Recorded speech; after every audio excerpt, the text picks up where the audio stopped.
Hello friends, स्वागत है आपका एक बार फिर से आपके अपने लीगल चैनल सोच पर प्रहार में। दोस्तों, आज के इस वीडियो में ऑनरेबल सुप्रीम कोर्ट का एक ऐसा जजमेंट बताऊंगा कि आपका मन खुश हो जाएगा और आप लोगों के मन से बहुत सारा भय निकल जाएगा। एक सबसे बड़ा भय होता है, वो निकल जाएगा।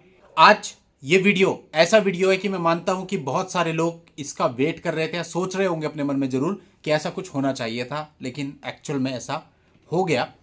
आपको राहत मिल गई। देखो, अति किसी भी चीज की भली नहीं होती है। आज के समय आप देख रहे हैं सोशल मीडिया पे क्या होता है। लोग बोल देते हैं और बोलने के बाद फिर फंस जाते हैं, फिर बहुत सारे बवाल कट जाते हैं। इसलिए हद से ज्यादा बोलना, हाँ, हद से ज्यादा डिमांड, हद से ज्यादा चुप रहना, हर एक चीज बुरी होती है और फिर उसका अंत निश्चित हो जाता है। आपने सुना होगा, अति का भला ना खावना, अति की भली ना भूख, अति का भला ना बोलना, अति की भली ना चुप। यानी कोई भी चीज जिसको आप एक अति पे ले जाओगे ना, फिर उसका अंत निश्चित होता है थोड़े समय बाद। सही वही चीज है। आजकल क्या हो रहा है कि पति पत्नी के बीच में सब कुछ होने के बाद भी फ्रॉड्स हो जाते हैं और उसका खामियाजा पति को भुगतना पड़ता है, क्योंकि पति देने वाला पक्षकार होता है। अब सीधा मुद्दे पे आते हैं। म्यूचुअल डाइवोर्स का केस होता है। भाई, आज ना तो कल आप लोग का सेटलमेंट तो बनना ही बनना है। कईयों का बन चुका, कईयों का बन रहा है, कईयों का बनेगा। उस सेटलमेंट में एक अमाउंट दोनों पक्षकारों के बीच तय होती है। जिस भी स्टेज पे आके वह एग्री होता है कि चलो इतने पे हम करते हैं, पति देने को भी तैयार होता है, लेकिन उसके बाद उसके मन में एक शंका होती है कि भैया अगर ये पैसा लेकर के दूसरे मोशन पर ना आई तो। और ऐसे एक नहीं, एक महीने में हजारों मामले हमारे पास आ जाते हैं जहां पे इस प्रकार की स्थिति हो जाती है। और कानून इस बात की अनुमति देता है कि कोई भी पक्षकार फाइनल डाइवोर्स से पहले, सेकंड मोशन से पहले अपनी सहमति को वापस ले सकता है। इसी का सहारा लेते हुए पत्नी अपनी कंसेंट को वापस ले लेती है। और अगर कुछ पैसा आप उसको दे चुके हो तो पैसा आपका गया, वो पैसा वापस आपको मिलता नहीं है। आप कोर्ट को आवेदन करते हो, कोर्ट भी आपको वो पैसा नहीं दिलाता। कोर्ट ज्यादा ज्यादा उसको नोटिस इश्यू करता है, वो नहीं आती है अगर तो 18 महीने का मैक्सिमम टाइम होता है, केस रिजेक्ट हो जाता है। और अधिकतर मामलों में यही देखा जाता है कि हस्बैंड अपने द्वारा दिए गए पैसे को वापस पाने के लिए फिर चक्कर काटता रहता है और मुकदमे भी हो जाते हैं। कुछ मामलों में तो पैसे भी ले लेती है, उसके बाद जाकर के आपके ऊपर केस भी कर देती है। तो इस प्रकार की चीजें आती हैं और इसीलिए म्यूचुअल कंसेंट डाइवोर्स में आदमी डरता है कि यार मैं इतना सब कुछ कर रहा हूं। कई बार तो हमने ऐसा देखा कि उधार लेकर के पैसे दे रहा हूं, उसके बाद ऐसा हो गया। एक मजदूर के साथ ऐसा हुआ था हमारे एक मामले में। 2 लाख रुपए में सेटलमेंट तय हुआ, 1 लाख रुपए लड़की ले गई और उसके बाद उसने आने से मना कर दिया। और वो 1 लाख रुपए उसने कैसे अरेंज करके दिए थे? दिहाड़ी मजदूर तो बहुत ही गरीब, आप सोचिए। तो इस तरह से हो जाता है। अब जो मैं आपको मामला बताऊंगा उसके अंदर की जो चीज है उसको आप समझिएगा, इसमें मत जाइएगा उनका कितने में तय हुआ, क्योंकि तो हर एक आदमी की कैपेसिटी अलग अलग है। जाहिर सी बात है, बहुत रिचेस्ट आदमी का होगा तो अलग पैसे पे होगा, मिडिल क्लास का होगा तो अलग पैसे पे होगा, लोअर क्लास का होगा तो अलग पैसे पे होगा। जैसे मैंने आपको मजदूर का उदाहरण बताया अभी, एक वो लड़के का 2 लाख रुपए में सेटलमेंट हुआ। एक मिडिल क्लास फैमिली से कोई बिलोंग करता है, उनका 10 लाख से लेके 12, 15, 20 लाख के बीच में होता है। कोई बहुत ही रिच है, उनका करोड़ों में होता है। तो अमाउंट पे नहीं जाना, मेन यहां पर कोर्ट ने रिलीफ क्या दिया उसको हम देखेंगे। अब एक मामला आपके सामने रख रहा हूं। इस मामले के अंतर्गत क्या हुआ, वर्ष 2000 में दोनों पक्षकारों की शादी हुई थी। उसके बाद 2023 में पति ने अपनी तरफ से कंटेस्टेड डाइवोर्स फाइल किया था। उसमें दोनों पक्षकारों का मीडिएशन कराया गया।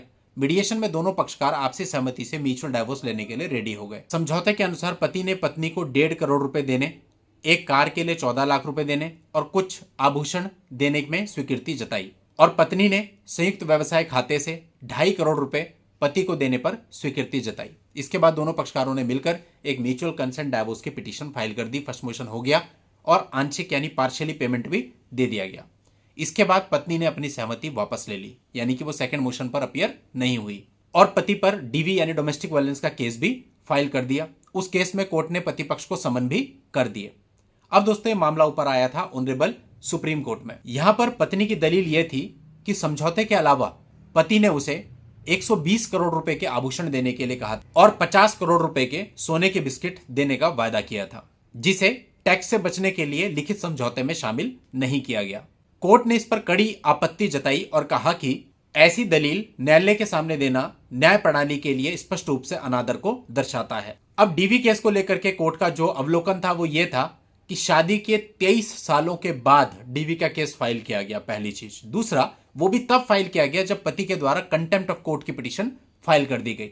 इसलिए कोर्ट ने इसको सोचा विचारा कदम माना। यहां पर ऑनरेबल सुप्रीम कोर्ट ने स्पष्ट किया कि म्यूचुअल कंसेंट डाइवोर्स में सहमति को वापस लेने का अधिकार निहित होता है, लेकिन यह उन मामलों में लागू नहीं होता जहां पक्षकारों ने मध्यस्थता के माध्यम से अपने सभी विवादों का अंतिम समाधान कर लिया हो। ऐसे में ऐसे समझौते से पीछे हटना न्यायिक प्रक्रिया और मध्यस्थता व्यवस्था की बुनियाद पर आघात है। कोर्ट ने यह भी कहा कि बिना किसी उचित कारण के समझौते से पीछे हटने वाले पक्ष पर हैवी कॉस्ट लगाई जानी चाहिए ताकि मीडिएशन प्रोसेस के दुरुपयोग को रोका जा सके। बाकी सुप्रीम कोर्ट ने माना कि मैरिज जो है वो पूर्ण रूप से खत्म हो चुकी है, इररिट्रीवेबल ब्रेकडाउन ऑफ मैरिज यहां पर है, और आर्टिकल 142 में निहित अपनी शक्तियों का उपयोग करते हुए विवाह को खत्म कर दिया, डीवी एक्ट की प्रक्रिया को रद्द कर दिया और पति को बाकी की जो बची हुई पेमेंट थी उसको देने का आदेश किया।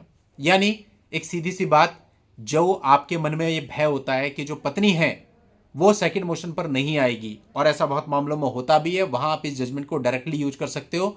ऑनरेबल सुप्रीम कोर्ट का बिल्कुल लेटेस्ट जजमेंट है जहां पर सुप्रीम कोर्ट कहता है कि भैया तुमने पहले एक समझौता कर लिया, मीडिएशन प्रोसेस पूरी कर ली, उसके बाद म्यूचुअल कंसेंट फाइल किया, उसके बाद आप सहमति वापस लेते हो तो ये मान्य नहीं होगा। और मैं समझता हूं ये ऐसा जजमेंट है कि ये अनेकों हजारों लाखों लोगों को फायदा देगा। इसी प्रकार के इंपॉर्टेंट जजमेंट और इंपॉर्टेंट अपडेट्स के लिए आप हमारी मेंबरशिप भी ज्वाइन कर सकते हो, जिसके लिए होम पर आपको ज्वाइन बटन पर क्लिक करके मेंबरशिप लेनी होती है। इस मामले का लिंक आपको इस वीडियो के नीचे डिस्क्रिप्शन में मिल जाएगा, वहां जाके आप इस पूरे मामले को विस्तार में जान सकते हैं।